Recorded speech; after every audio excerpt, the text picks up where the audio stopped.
Alhamdulillahi Rabbil Alamin.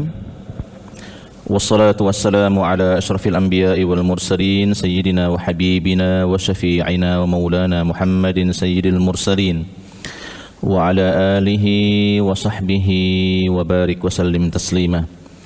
Allahumma rabbana inna nas'aluka ilman nafi'a wa rizqan tayyiba wa amalan mutaqabbala birahmatika ya arhamar rahimin.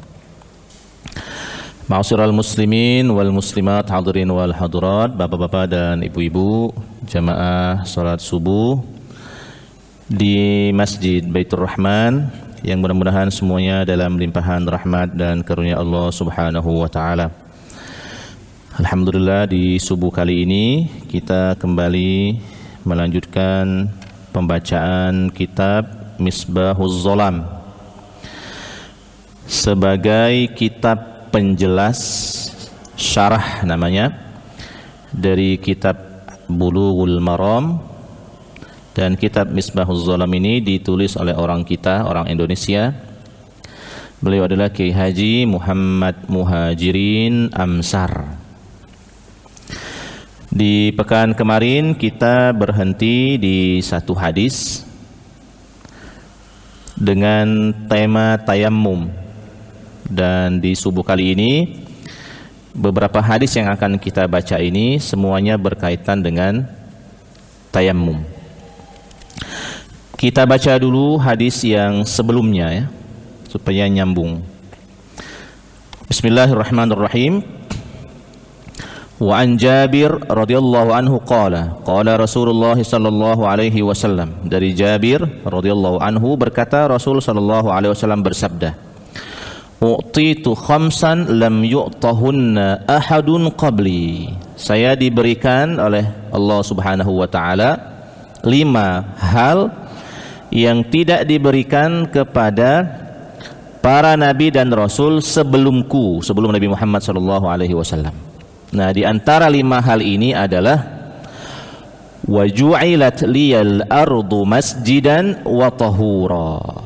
Dijadikannya bagi Rasulullah SAW bumi ini sebagai tempat sujud dan juga sebagai sesuatu yang tahura, yang dia bersih juga dia bisa, atau dia suci dan dia juga bisa menyucikan. Maksudnya di sini adalah diberikan kemudahan, kelonggaran di dalam bertayammum, ini maksudnya ya. Nah, hadis ini ma'asyiral muslimin sebagai penguat dari firman Allah Subhanahu wa taala di dalam surat Al-Maidah ya. Saat Allah Subhanahu wa taala berfirman, ya ayyuhalladzina amanu idza qumtum ilas salati faghsilu wujuhakum wa aydiyakum ilal marafiq wamsahu biru'usikum wa arjulakum ilal ka'bain. Ini tentang wudu. Setelah itu di ayat yang sama, di pertengahan ayatnya Allah Subhanahu wa taala membolehkan bagi kita dalam kondisi tidak ada air atau dalam kondisi tidak bisa menggunakan air, maka boleh dengan bertayammum dengan menggunakan media sa'idan thayyiba. Nah, sa'idan thayyiba ini di dalam pemahaman mazhab Syafi'i, yang dimaksud dengan sa'id di sini adalah debu ya. Adalah debu yang suci pastinya ya. At-turab at-tahur, debu yang suci. Nah, Bapak Ibu semua, debu yang dimaksud di dalam mazhab Syafi'i ini adalah debu yang memang secara kasat bisa dirasakan, baik dia bisa dilihat dengan mata atau dia bisa dirasakan dengan indera lain, terutama kulit. Jadi misalnya kita menyentuhkan tangan kita di atas meja ini, ini terasa, ini berarti ini ada debunya. Ini ada debunya ini. Tapi kalau kita menyentuhkan, misalnya saya menyentuhkan tangan ke botol ini, saya pegang botol ini, dakati ini debunya. Kelihatan juga tidak, dirasa oleh tangan juga juga tidak. Maka di dalam mazhab Syafi'i tidak boleh kita meletakkan tangan di sini, karena tidak ada unsur debu yang nyata di sini. Ya walaupun secara apa ya, secara gaib mungkin ya, semua ini ada debunya, tetapi kan kita kepengen yang kasat mata atau bisa dirasakan oleh indera yang lain. Nah, inilah kehati-hatian di dalam mazhab Syafi'i, bahwa bertayamum itu mesti dengan debu yang bisa dirasakan.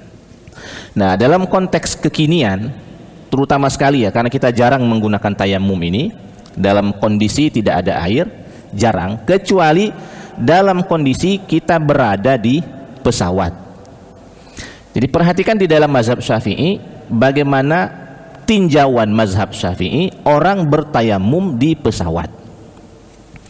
Nah, pertama-tama pertanyaan yang paling konkret itu adalah, apakah di pesawat tidak bisa wudu? Ini dulu pertanyaannya kan, karena tayamum ini pengganti wudu. Sebenarnya di pesawat itu air ada, tetapi sebagian pesawat mengumumkan mengumumkan, karena itu banyu wong kan. Sebagian pesawat mengumumkan, Bapak Ibu semua sekarang sudah masuk waktu sholat zuhur misalnya ya. Bagi Bapak Ibu yang pengen melaksanakan ibadah sholat zuhur, silahkan melaksanakan, ini kata awak kabin ya, dengan cara bertayamum dan jangan menggunakan air di dalam kamar mandi untuk berwudu. Sebagian pesawat saya dengar langsung itu ada pengumuman seperti itu. Nah, kalau sudah diumumkan seperti itu, sebenarnya kita tidak punya kekuasaan dan tidak punya hak untuk menggunakan air itu untuk wudu. Berarti kita diizinkan menggunakan air itu untuk keperluan yang lain yang mendesak. Kalau seluruh isi pesawat ini wudu galau, misalnya ada orang, kalau Lion misalnya ya, orang 430-an wudu galau di pesawat itu, susah juga kan. Apalagi sebagian dari penumpang kadang-kadang belum terbiasa menggunakan toilet di pesawat, akhirnya banyunya kemana-mana gitu kan. Padahal sebisa mungkin kan harusnya kering kan, ini dah becek di dalam kamar mandi pesawat, dalam toilet pesawat. Nah, dalam kondisi seperti ini, maka pilihan yang kedua memang baru boleh bertayamum. Nah, sekarang pertanyaan yang nomor dua, apakah di pesawat itu ada debu atau tidak? Ini pertanyaan nomor dua, maksudnya debu yang bisa dirasakan. Kalau debu yang mungkin terhirup oleh hidung mungkin ada semua, tapi yang diinginkan di dalam mazhab Syafi'i ini adalah debu yang memang bisa dirasakan atau bisa dilihat oleh mata. Kalau dilihat oleh mata, kira-kira di mana ada debunya. Kalau bisa dirasakan oleh tangan, kira-kira di mana ada debunya. Sementara waktu ya, ini berdasarkan sementara ini apa yang saya lihat misalnya di pesawat itu hampir-hampir tidak ada debu, hampir-hampir tidak ada debu. Kalau kita mau menaruhkan tangan misalnya di jendela pesawat, itu tidak terasa di tangan ini. Kalau kita mau taruh di depan kursi kita, itu coba rasa-rasa dulu, tidak ada juga rasa-rasanya. Kalau kita mau menaruh di kursi kita, di jok kursi kita, itu juga tidak ada rasa-rasanya. Maka ma'asyiral muslimin wal muslimat, jika seandainya faktanya memang seperti itu, maka tayamum juga berhalangan untuk diadakan di pesawat. Jika kondisinya seperti itu ya, berhalangan untuk diadakan di pesawat. Nah, sekarang pertanyaannya, apakah kalau kita tidak bisa wudu, apakah kalau kita tidak bisa bertayamum, lalu sholat kita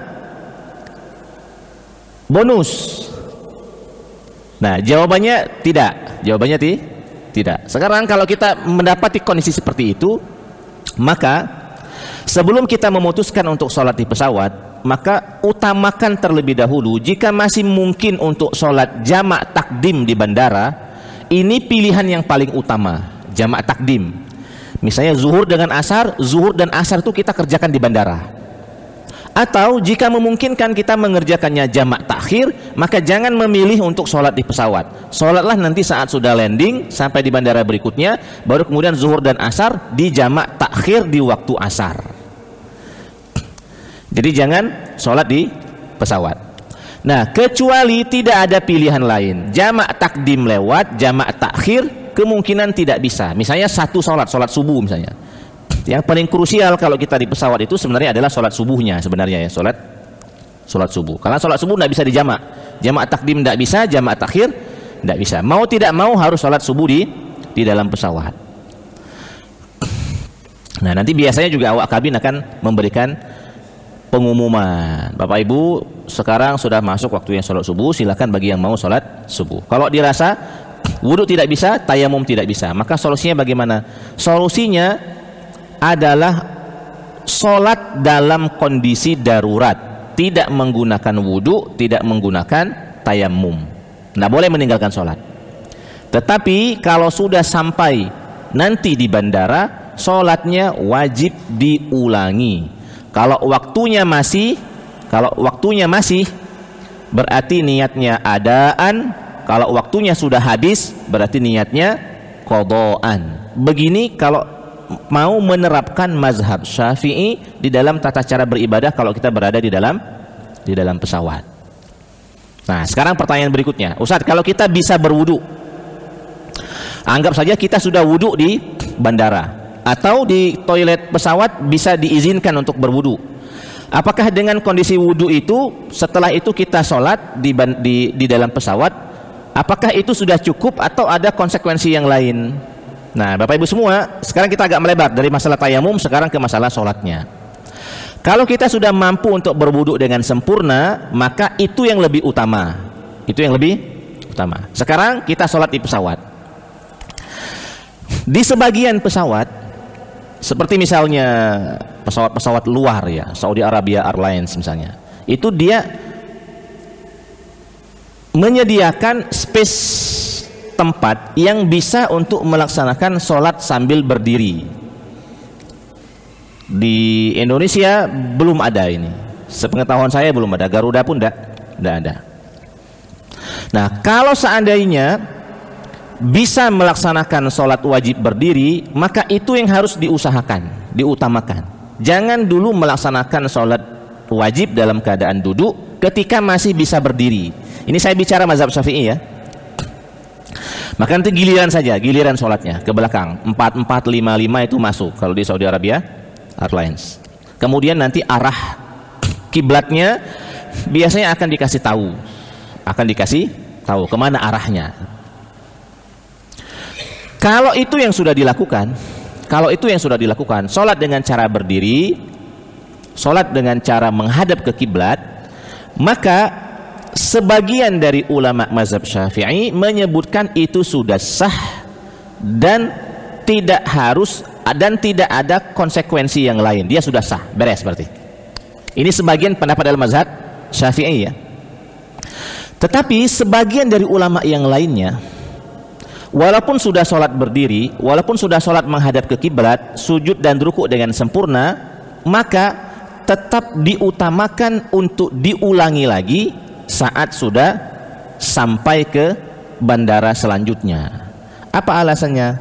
Alasannya karena sholat sambil berdiri itu tidak nyambung ke bumi, dia di awang-awang ya, dia di awang-awang. Nanti saya jelaskan apa dalilnya. Apa dalilnya. Jadi dalam kondisi bisa sholat berdiri, rukuk dan sujud sempurna, sebagian dari ulama mazhab Syafi'i mengatakan selesai. Tapi sebagian dari ulama mazhab Syafi'i yang lain mengatakan lebih baik tetap diulangi karena kondisinya tidak ada adamul istiqrar. Adamul istiqrar itu kita sholatnya mengawang-awang, tidak menetap di bumi. Nah, sekarang kalau sholatnya sambil duduk, kemudian arah kiblatnya tidak menghadap kiblat, kemudian rukuk dan sujudnya tidak sempurna, maka yang seperti ini semua mazhab Syafi'i sepakat harus diulangi walaupun wudhunya sudah sempurna. Harus diulangi. Alasannya karena sholatnya tidak berdiri, karena sholatnya tidak menghadap kiblat, karena rukuknya tidak sempurna, karena sujudnya tidak sempurna. Nah, sekarang apa dalilnya? Dalilnya adalah perilaku Nabi Muhammad SAW dalam sebuah hadis, dan ini masyhur bagi seluruh pembelajar fikih.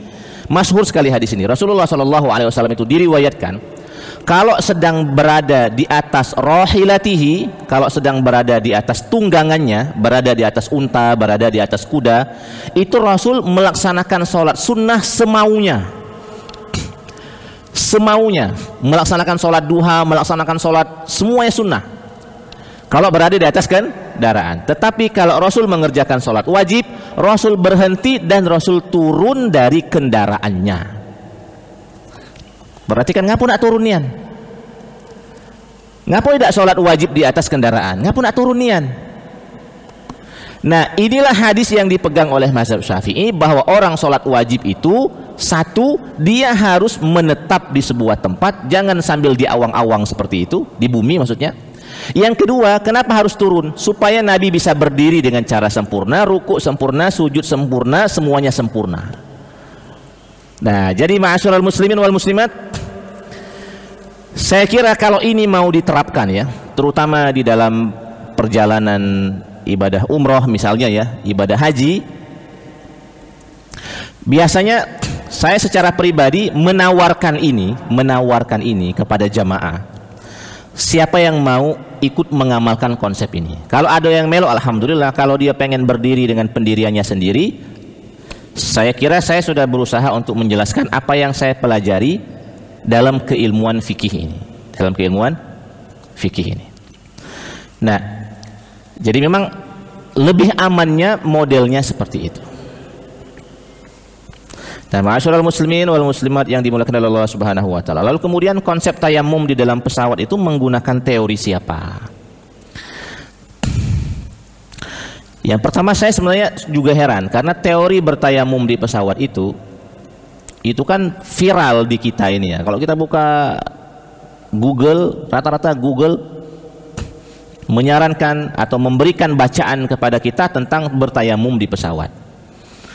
Dan di sebagian buku-buku atau tulisan-tulisan yang dikeluarkan oleh orang-orang Kementerian Agama juga ada teori tentang bertayamum di pesawat. Padahal kalau mau agak selektif, kan Kementerian Agama kita kan dalam tanda kutip NU kan, seharusnya teori itu tidak keluar dari Kementerian Agama. Nah, anggap saja ini memang keluar dari Kementerian Agama, secara fikih dia menggunakan konsep siapa? Wallahu a'lam bishawab. Sementara waktu ya, berdasarkan apa yang saya ketahui, ini menggunakan teori konsep dalam mazhab Hanafi. Dalam mazhab Hanafi, semua yang berada di atas bumi itu bisa dipakai untuk bertayamum. Sampai batu pun bisa diajak bertayamum. Sampai batu habis kena hujan pun dia masih bisa dipakai untuk bertayamum. Saya ada batu ini kena hujan, habis itu kan kita tempelkan tangan kita di atas batu, kan tidak ada debunya kan. Nah, dalam mazhab Hanafi ini masih diperbolehkan. Nah, ma'asyiral muslimin wal muslimat yang dimuliakan oleh Allah Subhanahu wa taala, ini poin di antara poin penting yang pengen saya sampaikan di subuh kali ini ya. Jadi nanti boleh dicari pembanding, boleh nanti dibaca-baca lagi di beberapa referensi apa yang tadi saya sampaikan. Nah, sekarang kita masuk ke hadis yang berikutnya. Bismillahirrahmanirrahim. Wa an Ammar ibn Yasir radhiyallahu anhu qala ba'atsani an-nabiy sallallahu alaihi wasallam fi hajatin. Dari Ammar bin Yasir radhiyallahu anhu berkata, Rasulullah sallallahu alaihi wasallam mengutusku untuk sebuah keperluan. Fa ajnabtu, dan akhirnya saya mendapati diri saya ini dalam keadaan berhadas besar, junub. Falam ajidil ma, dan saya tidak mendapati air. Fatamarraghtu fis sa'idi kama tatamarragud dabbah. Kemudian saya apa bahasa gitunya? Gulung-gulung gitu ya. Saya gulingan di debu di tanah, kemudian saya bolak-balik seperti itu ya. Seakan-akan mandi dengan debu gitu. Nah, setelah itu fa'ataitu Nabiyya sallallahu alaihi wasallam. Setelah saya pulang, saya ketemu dengan Nabi Muhammad sallallahu alaihi wasallam. Fa zakartu dzalika lahu. Kemudian saya menceritakannya. Faqala, kata Rasulullah sallallahu alaihi wasallam, "Innama kana yakfiki an taqula bi yadayka hakadha, summa daraba bi yadayhi al-ardha darbatan wahida, summa masaha ash-shimala 'ala al-yamin wa zahira kaffaihi wa wajhahu muttafaqun alaih." Kemudian Rasulullah sallallahu alaihi wasallam mengajarkan, tidak perlu guling-gulingan di tanah seperti itu, kamu cukup dengan bertayamum. Di hadis ini Rasulullah SAW menyampaikan tayamumnya dengan 1 kali pukulan. 1 kali pukulan, dan 1 kali pukulan ini untuk wajah, juga untuk kedua tangan sampai ke sini. Ini namanya apa? Pergelangan. Jadi hadis ini hanya menyampaikan kepada kita kalau tayamum itu sekali pukulan saja. Untuk muka langsung ke tangan kanan, langsung ke tangan kiri, sampai ke sini. Nah, ini satu teori tayamum ya, satu teori tayamum, terutama yang dipakai dalam mazhab Hambali. Dalam mazhab Hambali, Imam Ahmad bin Hanbal berpendapat bahwa tayamum itu sekali pukulan untuk wajah dan tangan sampai ke sini saja. Tapi dalam mazhab Syafi'i, tayamum itu 2 kali pukulan. 2 kali pukulan. 1 pukulan untuk tangan, kemudian pukulan yang kedua untuk kedua tangan sampai siku. Sampai siku. Nanti ada yang nanya lagi, mana dalilnya Ustaz? Mana dalilnya? 1, dalil 2 kali tepukan. Hadis berikutnya, wa an ibni Umar radhiyallahu anhu qala, dari Ibnu Umar radhiyallahu anhu berkata, qala Rasulullah sallallahu alaihi wasallam, Rasulullah sallallahu alaihi wasallam bersabda, at-tayammumu darbatani. Tayamum itu 2 kali pukulan. Darbatun lil wajhi, 1 pukulan untuk wajah, wa darbatun lil yadaini ilal mirfaqaini, dan 1 pukulan untuk tangan sampai siku. Jadi bukan berarti kalau kita bertemu dengan hadis lalu kemudian kita cukup di sana, oh berarti salah mazhab Syafi'i ini. Santai dulu, sabar aja gitu. sabar aja. Kemungkinan akan ada banyak hadis-hadis yang lain. Kayak gitu kan? Kemungkinan ada banyak hadis-hadis yang lain. Jadi dalil mazhab Syafi'i 2 kali pukulan, hadis berikutnya yang tadi saya bacakan. Kemudian kenapa harus sampai siku? Karena memang ada hadisnya, ada hadis berikutnya yang menyampaikan sampai siku. Nomor 2, di hadis yang pertama yang menyebutkan tentang tangan itu tidak menyebutkan batasan. Jadi dia sifatnya kamu basuh muka dan basuh tangan. Nah, sampai mana tangan itu? Sampai mana tangan itu? Kalau misalnya begini, ini saya kalau ngajar di kelas, saya sering memisalkan dengan cara yang sederhana. Misalnya di pengajian pagi ini saya ngomong di hadapan bapak-bapak semua. Saya ngomong begini di pengajian subuh ini ya, bapak-bapak nanti zuhur ke masjid bawa makanan. Saya nanti duha ada pengajian lagi, bapak-bapak juga, cuma temanya lain. Kalau yang subuhnya tema hadis, nanti duha misalnya temanya tafsir. Saya ngulangi, bapak-bapak nanti zuhur bawa makanan, bawa bolu. Saya ngomongnya begitu ya.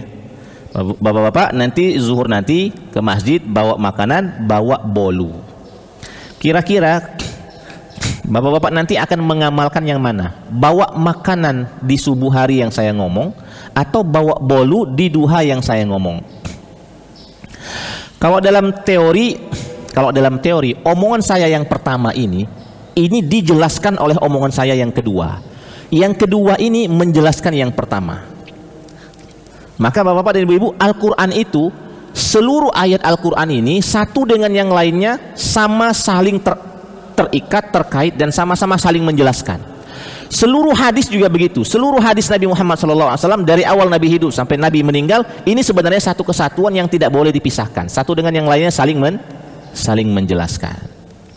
Maka omongan saya pagi tadi yang mengatakan nanti zuhur bawa makanan, boleh kalian dalam kurung bawa bolu, berdasarkan keterangan tambahan di dalam pengajian di waktu duha. Nah, begitu cara memahaminya. Nah, jadi ini menggunakan 2 kali tepukan. Tepukan pertama untuk wajah, tepukan kedua untuk tangan sampai ke siku. Balik sini, kemudian ini sini. Oke, dalam mazhab Syafi'i 2 kali tepukan. Tepukan untuk tangan dan tepukan sampai tepukan untuk muka dan tepukan untuk kedua tangan sampai ke siku. Berikutnya, saya pengen menghabiskan hadis tayamum ini ya. Mohon bersabar sedikit. Bismillahirrahmanirrahim. Wa an Abi Hurairah radhiyallahu anhu qala qala Rasulullah sallallahu alaihi wasallam as-sa'idu wudu'ul muslim. Tanah itu, debu itu bisa menjadi wudunya orang Islam, maksudnya sebagai pengganti wudu. Wa illam yajidil ma'a 10 sinin, bahkan kalaupun seandainya dia tidak mendapati air selama 10 tahun. Ini bahkan ini ungkapan berlebihan ya. Kalau orang tidak dapat air 10 tahun, matilah orang sebenarnya sih. Jadi saking bolehnya bertayamum selama mungkin, selama tidak ada air. Fa idza wajadal ma'a, kalau sudah ada air, falyattaqillaha wal yumissa basharatahu. Tapi kalau sudah ada air, maka sentuhlah, maksudnya sentuhlah kulitmu dengan air itu, atau tuangkanlah air itu ke kulitmu, ya maksudnya berwudu dengan sempurna. Nah, dari sini, di hadis ini, di dalam mazhab Syafi'i dan di semua mazhab menggunakan hadis ini untuk menunjukkan bahwa di antara batalnya tayamum itu adalah saat menemukan air. Saat menemukan air itu batal tayamum. Hadis berikutnya. Bismillahirrahmanirrahim. Wa an Abi Sa'id Al-Khudri radhiyallahu anhu qala kharaja rajulani fi safarin. Dulu ada dua orang yang keluar bepergian jauh. Fa hadratis shalah, kemudian masuk waktu salat. Wa laysa ma'ahuma ma, tidak ada air untuk keduanya. Fatayammama sa'idan thayyiba, lalu kemudian semuanya bertayamum. Fa shallaya, kemudian akhirnya keduanya melaksanakan ibadah salat. Summa wajadal ma'a fil waqti, kemudian setelah dia sholat, persis setelah dia sholat, dia mendapati air. Sudah salam kanan, sudah ke salam kiri, ternyata ada air. Atau misalnya setelah salam kanan, setelah salam kiri hujan misalnya kan, baru sudah sholat. Fa'ada ahaduhum as-salata wal wudu, satu di antara dua orang ini akhirnya mengulangi sholatnya dengan cara berwudu. Tetapi walam yu'id al-akhir, satu yang lainnya itu tidak mengulangi dan tidak berwudu, dia mencukupkan dengan sholat dengan menggunakan tayamum itu. Summa ataya Rasulullah sallallahu alaihi wasallam, kemudian mereka berdua ini menjumpai Rasul sallallahu alaihi wasallam. Fadzakara dzalika lahu, lalu kemudian diceritakan. Faqala lilladzi lam yu'id, Rasul ngomong kepada satu orang yang tidak mengulangi sholatnya, yang mencukupkan sholatnya dengan tayamum tadi. Rasul mengatakan, asobatas sunnah wa zaatka, kamu sudah benar dan sholatmu sudah sah. Kamu sudah benar dan sholatmu sudah sah. Ini Rasul ngomong dengan orang yang tidak mengulangi sholat. Kemudian Rasul pindah ke satu orang yang mengulangi sholatnya. Rasul mengatakan, lakal ajru marrotain, tapi untuk kamu dapat 2 pahala. Pahala sholat pertama, pahala tayamum, dan pahala sholat kedua, dan pahala sholat wudhu. Nah, di sini ma'asyiral muslimin, kesimpulan dari hadis ini, kalau kita sudah bertayamum, sekarang ada air, apakah harus diulangi atau tidak? Kalau tidak diulangi, sholatnya sah, berpahala. Kalau diulangi dengan cara berwudhu, dapat 2 pahala. Sekarang tinggal lesu apa tidak lesunya. Kalau lesu tidak usah diulangi, boleh. Kalau tidak lesu, ulangi baik dengan berwudu. Hadis berikutnya. Bismillahirrahmanirrahim. Wa an Ibnu Abbas radhiyallahu anhu fi qaulihi jalla jalahu. Dari Ibnu Abbas radhiyallahu anhu, firman Allah Subhanahu wa taala, wa in kuntum marda aw ala safar. Qala idza kanat birrajuli aljirahatu fi sabilillahi wal kuruh fayajnub fayakhafu an yamuta in igtasala tayammama. Kata Ibnu Abbas mengomentari firman Allah terkait dengan tayamum, maka Ibnu Abbas berkomentar begini, kalau seandainya ada seseorang yang punya luka, lalu kemudian dia berhadas besar, dia junub, dan kalau dia mandi khawatir membuatnya meninggal, maka orang itu boleh bertayamum. Kesimpulan hadis ini dalam mazhab Syafi'i, tayamum itu sebagai pengganti wudu, juga sebagai pengganti mandi. Jadi itu kesimpulannya, sebagai pengganti wudu juga pengganti mandi. Caranya sama, cara tayamum pengganti wudu dengan cara tayamum pengganti mandi sama saja, tidak ada yang beda. Nah, sekarang saya pengen menjelaskan perkara yang cukup ribet di dalam mazhab Syafi'i. Ini terakhir. Supaya kita dapat keberkahannya, kita baca hadisnya ya. Bismillahirrahmanirrahim. Wa an Ali radhiyallahu anhu qala, dari Ali radhiyallahu anhu berkata, in kasarat ihda zandayya. Dulu saya pernah patah tangan. Dari tangan Ali bin Abi Thalib pernah patah. Fasa'altu Rasulullah sallallahu alaihi wasallam. Kemudian saya bertanya kepada Rasul sallallahu alaihi wasallam, fa amaroni an amsaha 'alal jabair. Lalu kemudian Rasulullah sallallahu alaihi wasallam menyuruh saya untuk mengusap, apa bahasa gitunya? Kalau ada uang patah dipasang ring ya. Pasang ring ya. Maka kata Ali bin Abi Thalib, saya bertanya kepada Rasulullah SAW terkait dengan wudunya. Kata Rasulullah SAW, wudunya dengan cara bagian yang tidak bisa kena air ini diusap saja, diusap saja. Ini untuk ring, untuk perban dan seterusnya ya. Nah, hadis pertama ini hanya menjelaskan ada kebolehan mengusap perban. Sekarang kita pindah ke hadis berikutnya. Ini saling menjelaskan, dikit lagi ya. Wa an Jabirin radhiyallahu anhu fi ar-rajulil ladzi sujjah. Dari Jabir berkata tentang seorang laki-laki yang sujjah, yang kepalanya luka. Faghtasala famata. Kemudian dia mandi, kemudian meninggal dunia.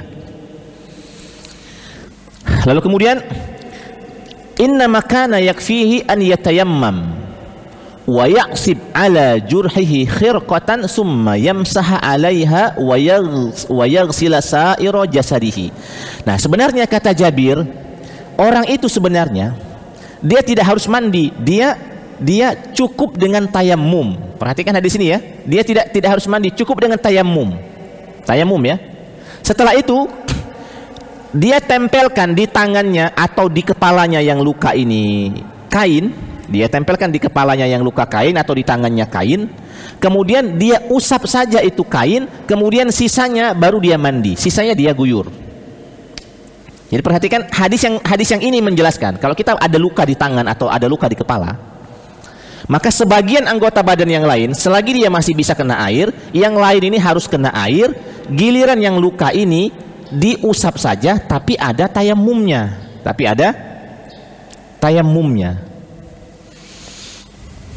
Maka dalam teori mazhab Syafi'i, ini saya jelaskan dulu teori mazhab Syafi'inya ya. Mazhab Syafi'i itu menggunakan teori di dalam hadis ini, bahwa kalau orang mau mengusap perban, ribet sekali caranya. Ribet sekali. Sekarang anggap saja orang mau berwudu tapi dia tangannya diperban. Karena yang tidak bisa kena air itu kan cuma tangannya, maka dalam mazhab Syafi'i muka itu harus dengan air. Tangan kiri harus dengan air, kepala harus dengan air, kaki harus dengan air. Kan yang tidak boleh kena air cuma tangan ini saja. Nah, sekarang tata caranya adalah ini muka dia berwudu dengan sempurna, berniat muka. Oke. Setelah muka baru pindah ke tangan kanan kan? Tangan kanan ini dia usap saja. Dia usap saja tangan kanan ini. Tetapi sebelum pindah ke tangan kiri, dia harus bertayamum dulu mengganti usapan ini. Caranya, setelah dia membasuh muka, mengusap tangan kanan, dia tayamum.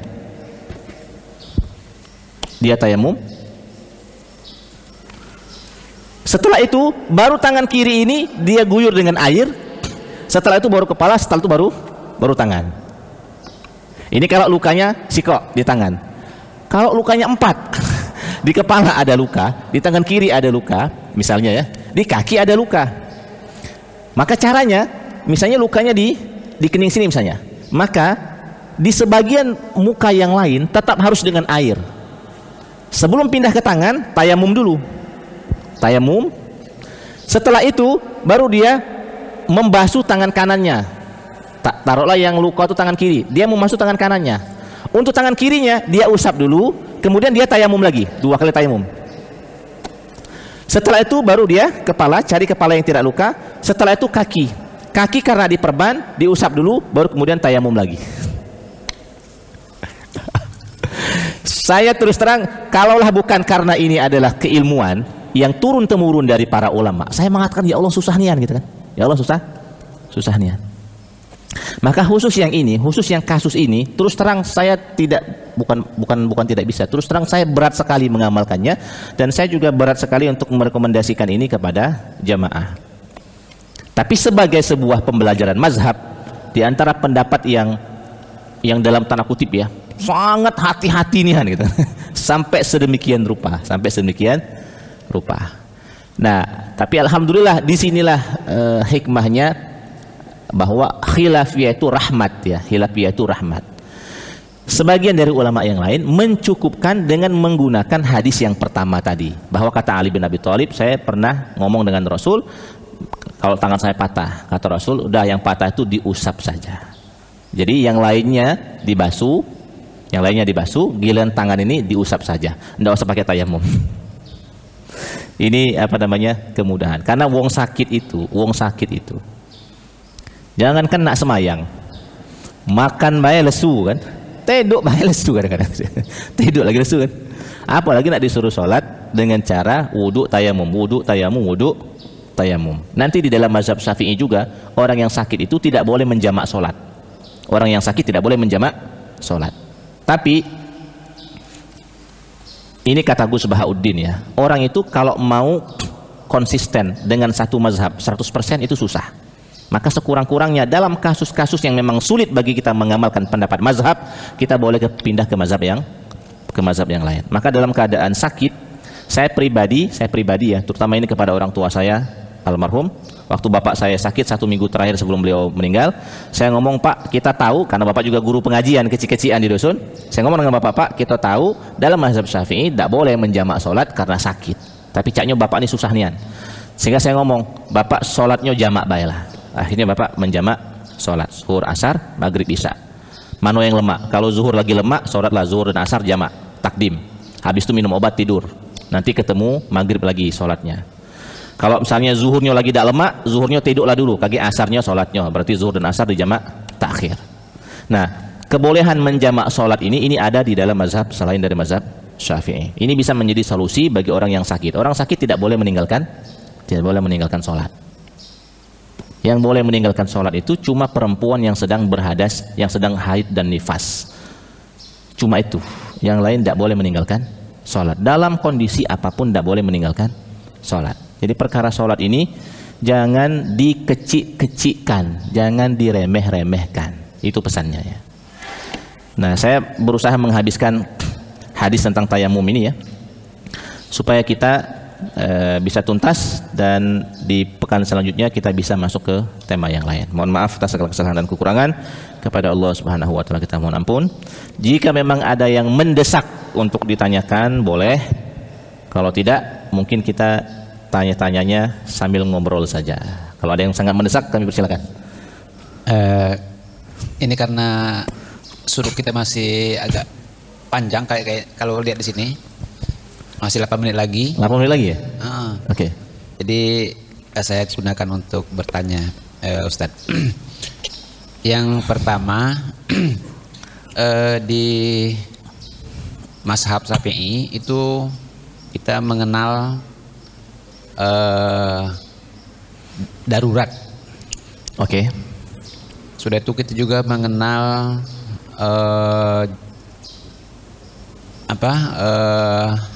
untuk melakukan sesuatu yang tidak bisa dilakukan dengan saat ini, itu bisa dilakukan di belakang, itu apa? Kodok ya. Itu kita mengenal kodok. Nah sekarang tadi dikatakan bahwa di pesawat itu kesulitannya banyak sekali. Iya, banyak sekali. Jadi ada di atas awan-awan, tidak bisa wudunya diragukan, sholatnya juga tidak sempurna. Iya. Jadi apakah tidak dipakai kata yang kita katakan tadi itu kodok?